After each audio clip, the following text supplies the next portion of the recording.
Well, welcome everybody to part 5 of our baseball presentation. In this one, we will focus on players who started their careers in the 1990s all the way up to players still playing today. This is an era that I grew up watching. Of course, I grew up watching a lot of baseball in the 80s as well, but I grew up a lot in the 90s. That's when I was in junior high and high school and college, and then and so I really enjoyed this period of time in baseball. Our first player is Frank Thomas, the Big Hurt. He played baseball and football at Auburn University. He is a big man, standing about 6'5" or so, and shoulders as wide as you can get. He was a great athlete. He was intimidating. He was huge, and he chose baseball.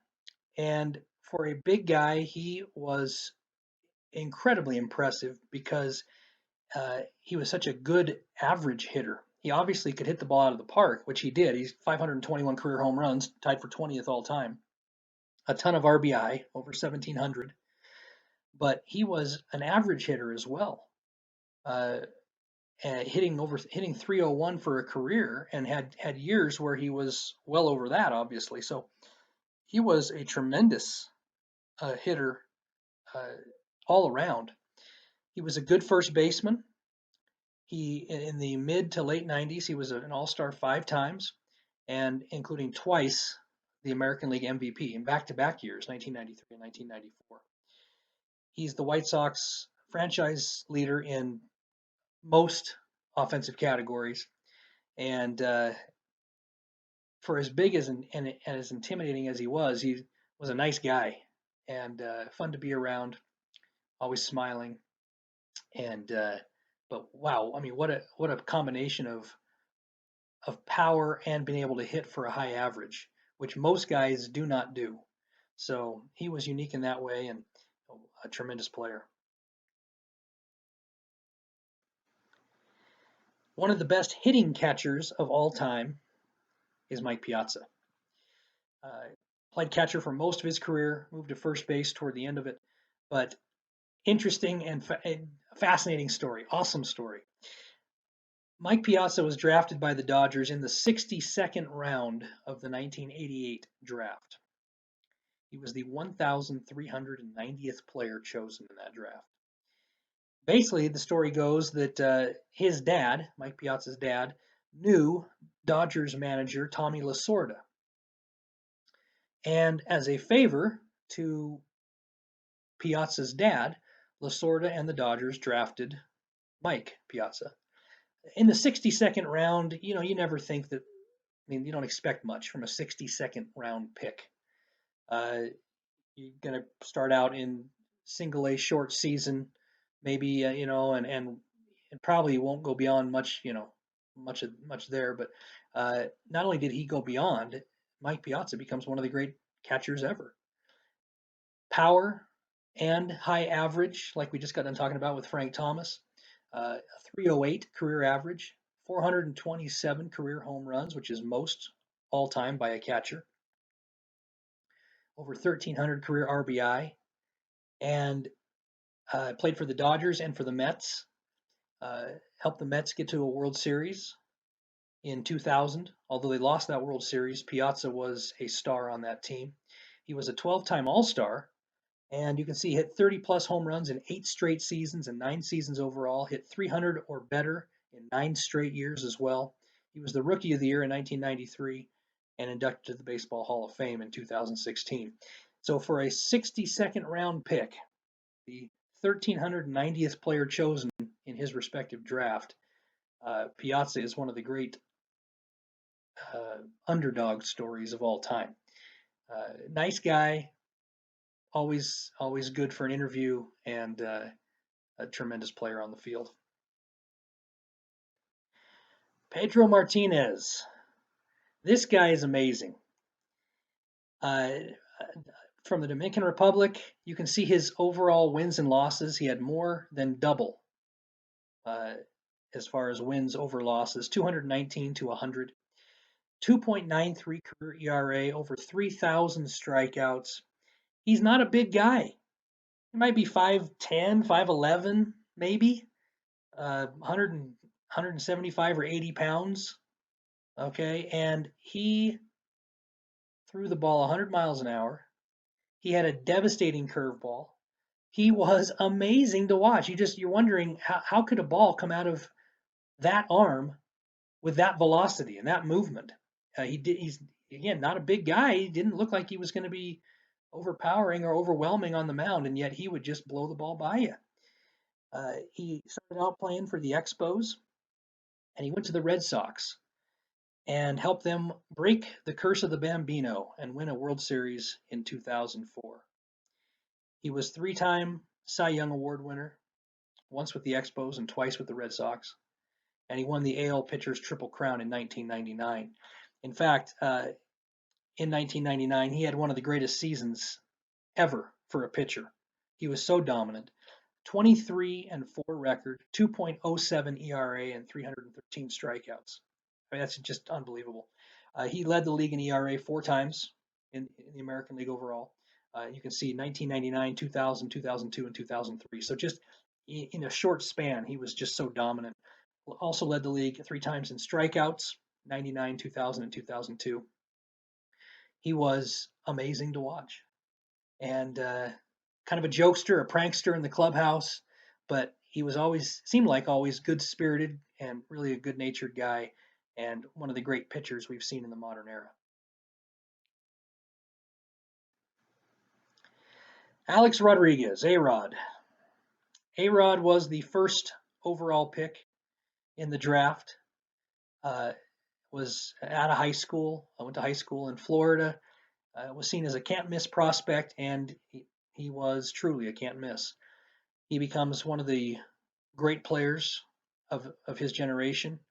Also, well, he was loved by generally by the fans of the teams he played for, and was not so loved by a lot of other baseball people. But kind of a polarizing figure. But no one could deny his ability. A big guy, 6'3", 6'4", played shortstop, moved over to third base when he went to the Yankees, as Derek Jeter played shortstop. But for the Seattle Mariners and the Texas Rangers, he played shortstop.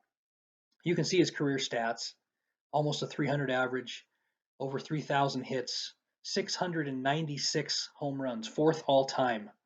He's third all time in RBI, 2,086, and eighth all time in runs scored with 2,021. Went to 14 All Star games and won one World Series in 2009 with the Yankees. He was 3-time American League MVP, 2003, 2005, and 2007. 2-time Gold Glove Award winner. He was the youngest player in Major League history to hit both 500 home runs and 600 home runs. Had 14 seasons with at least 100 RBI, which is a record, and a Major League record 24 career Grand Slams. He was just so dominant as a young player and got more dominant as he got older. Started out for the Mariners. The Mariners drafted him #1 overall, like they had drafted Griffey, #1 overall a few years before. And he then went to the Texas Rangers with a record-breaking contract. If I remember right, it was 10 years and $250 million. And then after playing for the Rangers for a handful of years, he went to the Yankees and restructured his deal and signed another record-breaking contract. And it was 10 years and 270 or 275 million. It was just off the charts, but he produced everywhere he went. He was a great player, and he knew he was great. And he was never shy about giving an interview and talking, talking about his game, but he could back it up. He though was alleged to have used PEDs, and because of that, he got banned from baseball. In fact, for an entire season, right at the end of his career, and eventually the Yankees just cut ties with him and released him. But while he was playing and during his prime, he was probably the most dynamic player and perhaps the most dominating player in baseball. And if he wasn't the most dominating, he was up there in the top 2 or 3 anyway. So A-Rod was one of the all-time greats, no doubt. The greatest closing pitcher ever, indisputably, is Mariano Rivera. From Panama, nicknamed Mo and Sandman, because when he came into games, it was usually lights out for the opposing team. You can see 652 career saves, which is a record, 2.21 career ERA, which is the lowest in the live ball era of any pitcher with at least 1,000 innings pitched. 13 All-Star selections, which is most as a reliever in Major League history, and he helped the Yankees win 5 World Series championships: 1996, 1998, 99, and 2000, and then 2009. His number 42 jersey is retired by the Yankees. Now you're saying, wait a minute here. Jackie Robinson's number 42 is retired by all teams. Well, that's true. Mariano Rivera came up to the major leagues and started wearing number 42 for the Yankees before Major League Baseball officially retired number 42 for all teams. And so Rivera was allowed to continue to wear that jersey number and did until he retired. And then his 42 is retired by the Yankees organization. Some other notable records he has, you can see, and you can read them there, but most games pitched with one team. He played his entire career with the Yankees. Most seasons with a sub-2 ERA with a minimum of 60 innings pitched that season. 11 times he did that. He was just unhittable in a lot of ways. And in the playoffs, he was even better usually. Lowest career ERA with a minimum of 30 innings pitched. He had a .7 ERA in the postseason. Most saves, most games pitched, most games finished to clinch a World Series with 4. He also, of course, holds a bunch of Yankees franchise records. Now, the only blemish on his record is on his statistics are that in the 2004 American League Championship Series, the Red Sox, who ended up winning the World Series to break the curse that year, got to Rivera. The Yankees got ahead 3-0 in that ALCS, and of course the Red Sox went on to win 4 in a row to win the series. And a couple of different times, Rivera blew saves in that series, and the Red Sox went on to win it. And then in the 2001 World Series, a few years before that Red Sox ALCS, against the Diamondbacks, Rivera blew the save in Game 7. But I mean, we're nitpicking here because he bailed the Yankees out of so many games, helped them win so many series and World Series. He's just an all-time legend, and he's a nice guy. I am not a Yankees fan at all, but I really liked Mariano Rivera. He's a family man. He's a nice guy, and he just was humble. Win or lose, he was the ultimate. You know, he was the ultimate nice guy, and he was gracious and humble. Like I said, he was just a good man. Derek Jeter was the longtime captain of the New York Yankees. You can see his career stats: 310 batting average. He's 6th all time in career hits. 1,923 runs. He could steal bases. He was a slick fielding shortstop, won 5 Gold Gloves. He was loved by Yankees fans and loved by a lot of baseball fans overall. He helped the Yankees win those 5 World Series. A teammate of Rivera for all those championships. And he was the MVP of the World Series in 2000 when they beat the Mets. 14-time All-Star. He's the Yankees' all-time leader in hits, in games played, stolen bases, at bats. Now you think about the Yankees franchise, which is the most storied franchise in baseball history, and to be the all-time leader in any category for the Yankees is quite an accomplishment. Before he came up into the major leagues, he was the minor league player of the year, and before that, the high school player of the year, and high school athlete of the year as well in 1992. He grew up in Kalamazoo and played in Kalamazoo, Michigan.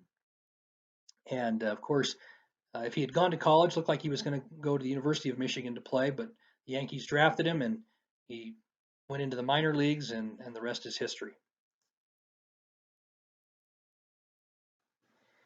Big Papi, David Ortiz from the Dominican Republic, is the most powerful designated hitter of all time, the most dominant designated hitter of all time. You can see his records as a DH: most home runs, most hits, and most RBI by a DH in history. He was one of the most clutch players of all time. When his team needed a big hit, needed a dramatic run driven in or a dramatic home run, he was the guy. You can see 541 career homers, over 1,700 career RBI, and he helped the Red Sox win 3 World Series. He came up as a product of the Minnesota Twins and eventually went to the Red Sox, and the success he had was amazing. So he helped the Red Sox break the curse in 2004, and in that ALCS that I just talked about against the Yankees, they were down 0-3. The Red Sox were. They came back to win 4 in a row and win the series, and then win the World Series against the Cardinals that year. Ortiz was instrumental in that. He had big hit after big hit in that ALCS, and then of course they won the World Series in 2007 against the Colorado Rockies, and then they won another one in 2013 in which he was the MVP.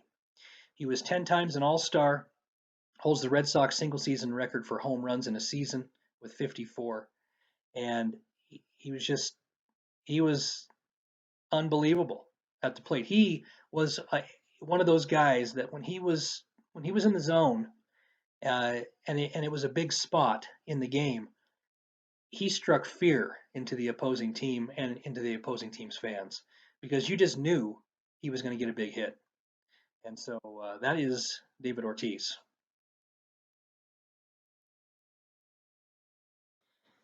Ichiro. Ichiro Suzuki is a fascinating story. He was groomed from the time he was a young man in Japan to be a great baseball player, and he lived up to it. I said earlier on my last presentation that Ken Griffey Jr. is probably the greatest all-around player I have ever seen play live. I think Ichiro is probably the second greatest player I've ever seen live. He's not a big guy to speak of necessarily, probably about 5'11" and 185 pounds or so during his playing career, and yet wiry and could hit with power if he wanted to. For most of his career, he chose not to hit with a lot of power. He tried to get base hits and he tried to hit for average and just get on base as a leadoff hitter. But in batting practice, if he wanted to, he could hit 7, 8, 10 straight home runs. He was unbelievable. He could run like the wind. He had a great fielding glove, played right field for most of his career, and robbed home runs and made great plays in the outfield and had an absolute rocket for an arm. And for a guy his size to do those things, I personally had never seen anybody like him.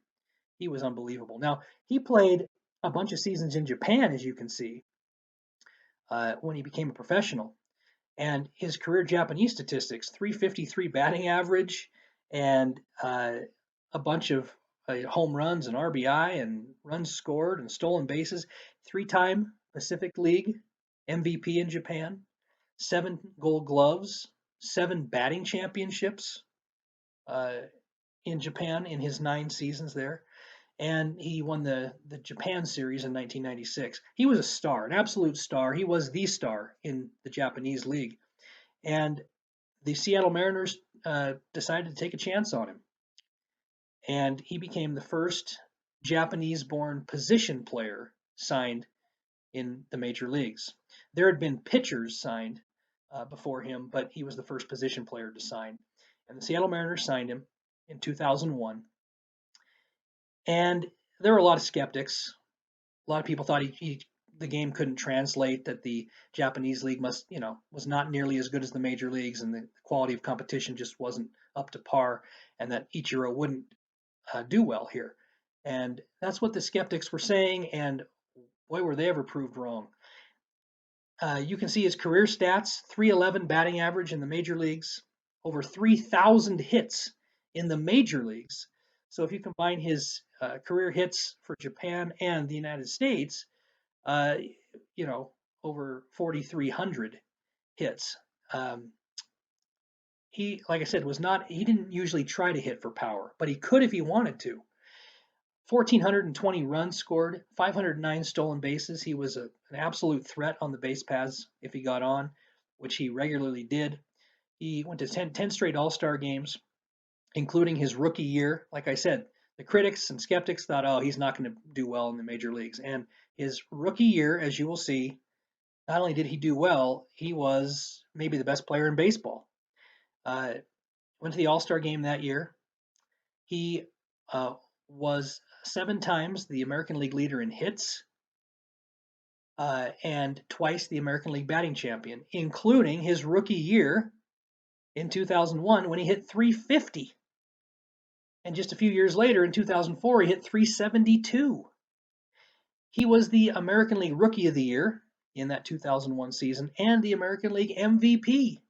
So, and he won a Gold Glove. He won 10 straight Gold Gloves, including his rookie year. So, not only did he play well, like I said, he might have been the best player in the game that year, and he won every award just about that you could win. I told you he was 7 times the American League leader in hits, including his rookie year, setting a major league record with 262 hits in a single season. And that's, of course, what vaulted him to Rookie of the Year and MVP. And he hit 350 that season, like I said.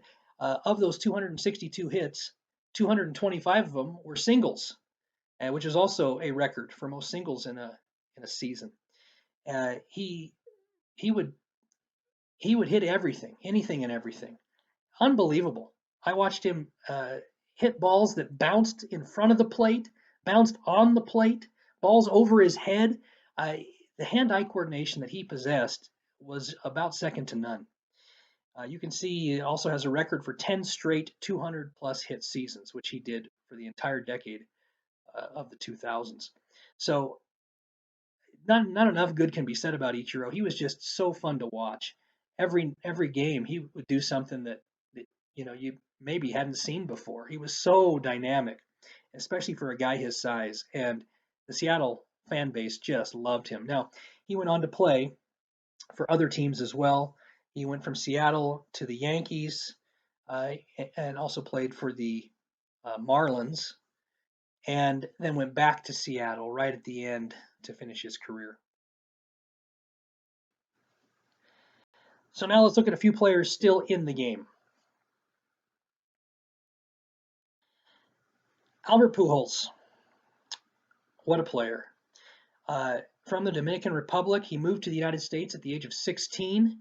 He went to high school in Missouri, and he was voted an all-state athlete twice as a high schooler. In fact, it's interesting because he was born and raised in the DR, birth records are not always completely accurate, and sometimes they are, sometimes they aren't. But when he came over to Missouri to the United States to play in high school, there were opposing coaches that said, no, you can't have him play. There's no way he's a high school kid. They thought he was much older than a high school kid. And he may have been, who knows? But regardless, he tore up high school baseball in Missouri and got drafted and by the hometown Cardinals and came up to the major leagues and immediately was a dynamic player. You can see he won 2 World Series titles with the Cardinals in 2006 and 2011, 3-time NL MVP, 2005, 2008, and 2009. He was 10 times an All-Star. Well, he's still playing, but twice National League home run champ, back-to-back years in 2009 and 2010. 5 times he led the National League in runs scored. He was always on base, could hit for average and did, hit for power. He had a great eye at the plate, got walked a lot. He was also a 2-time Gold Glove winner at first base. He had a great glove. Rookie of the Year in 2001. And you can see he is the only player in Major League history to bat at least 300 with 30 plus homers and 100 plus RBI in his first 10 seasons. Right out of the gate, he comes and just takes baseball by storm. First player to amass at least 500 doubles in his first 12 seasons. I mean, hit for average, hit for power, tons of doubles, home runs, slugging percentage off the charts. He was the Sports Illustrated Player of the Decade for the 2000s. He was dominant. And I don't have his career stats up there because he's still compiling them. After you can see, after this decade of amazingness with the Cardinals, he goes to the Angels, signs a huge free agent deal with the Angels.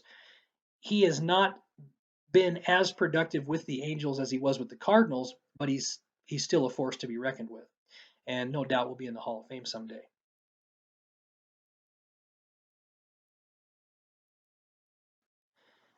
Mike Trout has to be considered the best baseball player in the world at this time.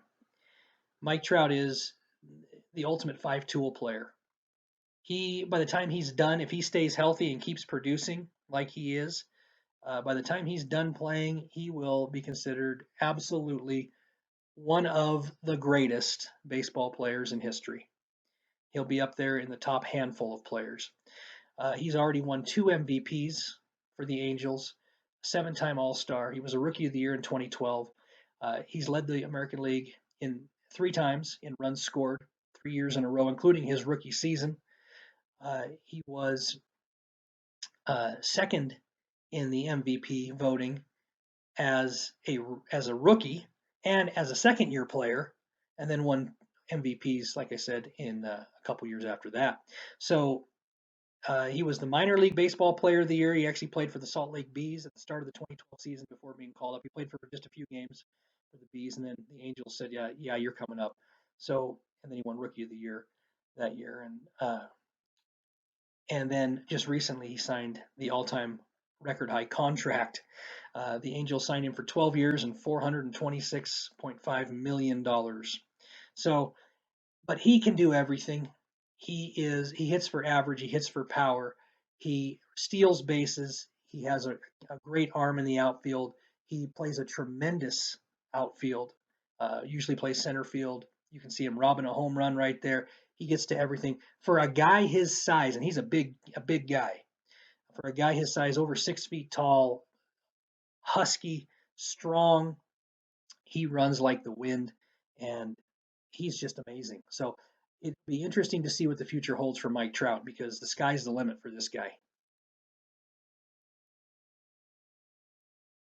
And Bryce Harper. Bryce Harper was perhaps the most hyped young baseball player, well, certainly in this generation, maybe ever. Of course, with social media and everything, the internet is just, of course, dominates life. And all of the attention now that young guys can get. Bryce Harper was unbelievably hyped up, and he is not disappointed. He, as a 16-year-old kid,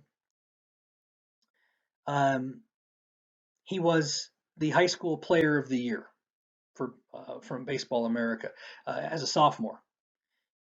He was just so amazing, and so what he did was after his sophomore season, he basically stopped high school and he got his GED. He went to the College of Southern Nevada at 17, which is a junior college, so what would have been his junior year, and he played 1 season there and tore it up. You can see at College of Southern Nevada in 66 games, he hit 443, 31 home runs in 66 games, 98 RBI, a 987 slugging percentage, and that would have been his junior year of high school. And then he got drafted. He had to stop high school and go to community college for a year to be eligible for the draft, and that's why he did that. And he was then drafted by the Washington Nationals with the #1 overall pick, and he made it to the major leagues at 19 and debuted for the Nationals and has stuck in the majors ever since. So basically, was playing college ball by the time he was a junior in high school. By the time he was a senior in high school, he was playing minor league baseball, and then a year out of high school. Well, if he had stayed in high school all 4 years, a year out by 19, he was in the major leagues. And so immediately he started making an impact for the Nationals. He's been an All-Star 6 times. He was the youngest position player ever selected to an All-Star game. He was the Rookie of the Year in 2012 and the National League MVP in 2015. He played for the Nationals for a number of years, and then during the 2019 season, he played for the Philadelphia Phillies. Uh, he signed a huge free agent contract with the Phillies and is now a centerpiece for their team. So Bryce Harper, amazing. The torque and the whip he gets on his swing, hits balls a mile, is a good outfielder, good arm, plays a solid right field. He's fast, and he has a flair for the dramatic. And he's never shy about giving a good soundbite either. But Bryce Harper, I believe, also will be one of the great players of this generation.